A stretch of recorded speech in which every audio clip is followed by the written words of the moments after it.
Liège en deuil au lendemain de la fusillade qui a fait au moins 4 morts et plus d'une centaine de blessés.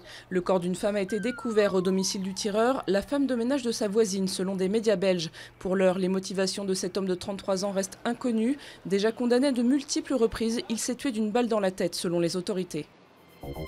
À Marseille, sans doute un accident à l'origine de l'incendie qui a causé la mort de 6 femmes pensionnaires d'une maison de retraite.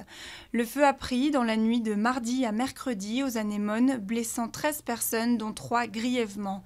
D'après les secours, le bilan aurait pu être encore plus lourd pour cet établissement qui accueille 180 résidents. Après le raz-de-marée islamiste de la première phase, les bureaux de vote d'un tiers de l'Égypte ont ouvert pour la nouvelle phase des législatives.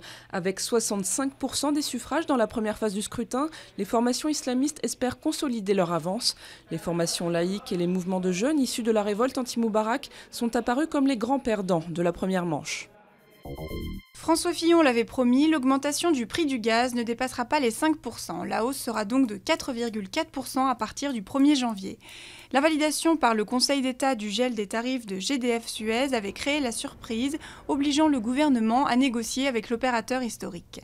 De plus, la facture sera moins salée pour les 300 000 foyers à bas revenus qui bénéficient du tarif social du gaz. Le dispositif a été revalorisé de 10%. Quelle mouche a donc bien pu piquer ces 17 adolescentes? À 16 ans, elles décident de tomber enceinte en même temps.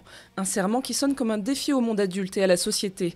17 filles de Delphine et Muriel Coulin racontent leur histoire. Une histoire inspirée de faits réels survenus il y a 3 ans dans une petite ville américaine.